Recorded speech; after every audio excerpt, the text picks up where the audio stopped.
Hello and welcome back to our channel guys. दोस्तों, आज की इस वीडियो में हम बात करने वाले हैं हमारी स्टाइपेंड इनकम के बारे में कि बेसिकली हमें अपनी आर्टिकलशिप के टाइम पे, हमारे इंटर्नशिप के टाइम पे जो भी इनकम रिसीव होती है, क्या वो हमारे इनकम टैक्स एक्ट के तहत टैक्सेबल है या वो एग्जेम्प्ट है।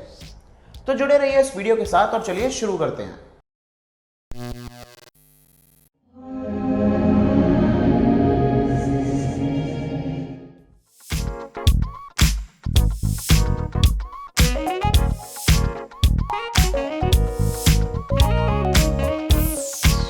इसके लिए सबसे पहले तो हमें जानना होगा कि हमारे इनकम टैक्स एक्ट में सैलरी इनकम में क्या क्या इंक्लूड कर रखा है। हमारे इनकम टैक्स एक्ट में सेक्शन 17 के सबसेक्शन 1 में सैलरी को डिफाइन किया है, जिसमें कि हमारे वेजेस, पेंशन, ग्रेचुटी, हमारी फीस या हमें कोई एडवांस मिलता है हमारी सैलरी के अगेंस्ट, ये सब हमारे सैलरी की डेफिनेशन में इंक्लूड कर रखा है। वहाँ पे स्टाइपेंड का कहीं तक भी कोई जिक्र नहीं कर रखा। तो अभी तक तो अगर आप देखें तो आपको ऐसा ही लगेगा कि हमारी जो स्टाइपेंड है वो एग्जेम्प्ट है। बट इसके लिए हम एक बार चलते हैं हमारी एग्जेम्प्ट इनकम की एक लंबी लिस्ट में, जिसमें से हमारे काम का है सेक्शन 10 का सबसेक्शन 16, जिसमें कि बात कर रखी है स्कॉलरशिप के बारे में कि अगर हमें कोई स्कॉलरशिप मिलती है तो वो बेसिकली हमारी कंसीडर करी जाती है कि वो हमारे एजुकेशन को, एक्सपेंस को मीट करने के लिए हमें मिली है, तो वो हमारी साफ साफ हमारे इनकम टैक्स एक्ट में एक्सक्लूड है, यानी कि एग्जेम्प्ट है और उस पर हमें कोई भी टैक्स नहीं लगता।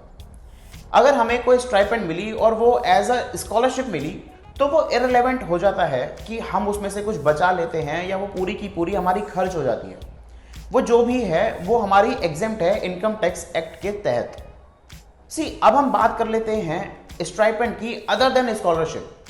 उसके लिए हमारा देखा जाता है हमारी नॉलेज कि बेसिकली हम उस टाइम पे जब हमें स्टाइपेंड मिल रही है उस टाइम पे हमारी बेसिक नॉलेज क्या है। क्या हम एक लर्निंग फेज में ही हैं या हम एक ऐसी जगह पे काम कर रहे हैं जो कि एकदम एम्प्लॉयर एम्प्लॉय रिलेशनशिप बन सकता है। इसके लिए आप सपोज करें कि आप एक सीए आर्टिकल हैं, तो आपकी आर्टिकलशिप काफ़ी जल्दी स्टार्ट हो जाती है। उस टाइम पे हमें बेसिकली कोई भी नॉलेज नहीं होती, ना अकाउंटिंग की, ना फाइनेंसिंग की, ना इन्वेस्टिंग की, हमें किसी भी चीज़ की कोई नॉलेज नहीं होती और उसी एक्सपीरियंस को गेन करने के लिए हम काम करते हैं सीए फर्म्स में। तो इसीलिए उस टाइम पे जो हमें इनकम मिलती है, जो हमें स्टाइपेंड मिलती है, वो हमारी एग्जेम्प्ट होती है इनकम टैक्स एक्ट के तहत। अगर हम बात करें और प्रोफेशंस की, जैसे कि हमारा मेडिकल प्रोफेशन हो गया, हमारे एमबीएज हो गए, हमारे इंजीनियरिंग प्रोफेशन हो गया, उसमें ये देखा गया है कि इनको लास्ट वाले ईयर्स में ही अपना जाके इंटर्नशिप करनी होती है, जब तक कि उनके पास नॉलेज पूरी हो चुकी होती है। तो अगर आप एक बात करें मेडिकल स्टूडेंट की, वो अपने लास्ट ईयर तक वही वाले काम कर रहे होते हैं ऑलमोस्ट, जो कि एक डॉक्टर के काम होते हैं। इसीलिए उनकी जो स्टाइपेंड उन्हें मिलती है लास्ट वाले ईयर में वो हायर भी होती है एज कंपेयर टू सीए के आर्टिकल्स, और वो जो इनकम उन्हें मिलती है वो टैक्सेबल भी होती है। सिमिलरली होता है एमबीए ग्रेजुएट्स के साथ और इंजीनियरिंग ग्रेजुएट्स के साथ। ये अपने लास्ट ईयर में जाके, जब तक उन्हें पूरी नॉलेज हो चुकी होती है, उसके बाद वो जाके अपनी इंटर्नशिप करते हैं और उन्हें जो इनकम मिलती है वो उनकी टैक्सेबल होती है।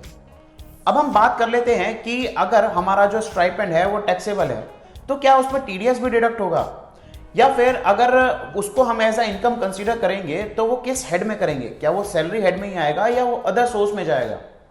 बेसिकली अगर आपका एम्प्लॉयर आपका टीडीएस डिडक्ट करता है आपकी स्टाइपेंड पे और आपको फॉर्म 16 भी देता है, तो उस केस में तो आपकी ये जो इनकम है वो सैलरी इनकम ही कंसीडर हो जाएगी।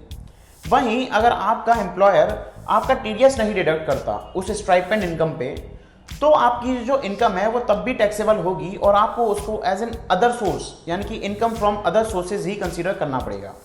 इसमें एक ये कैच भी है कि अगर आपको स्टाइपेंड इनकम मिल रही है और वो टैक्सेबल है और आप उसको अदर सोर्स में कंसीडर करना पड़ रहा है, तो आप उसमें से सैलरी की मिलने वाली कोई भी डिडक्शंस नहीं ले सकते। आपको जितनी नेट आपका स्टाइपेंड मिल रहा है, आपका वो पूरा का पूरा आपका टैक्सेबल होगा। आपके इसी के साथ साथ अगर आपकी स्टाइपेंड इनकम टैक्सेबल है तो आपके लिए आपका रिटर्न फाइलिंग की जो फॉर्मेलिटीज़ हैं वो सब भी आप पे अप्लाई होती हैं। इसमें बस शर्त यही है कि आपकी जो टोटल आपको एनुअली इनकम मिल रही है, आपकी जो स्टाइपेंड मिल रही है, वो आपकी जो एक बेसिक एग्जेम्पशन लिमिट है उससे ज़्यादा होनी चाहिए। So guys, I really hope कि ये वाली वीडियो आपके लिए यूजफुल रही हो और आपको पता लगा हो कि आपकी स्टाइपेंड इनकम टैक्सेबल है या नहीं है। In case you like this video, then do hit the like button and we will see you soon with another video. Thank you.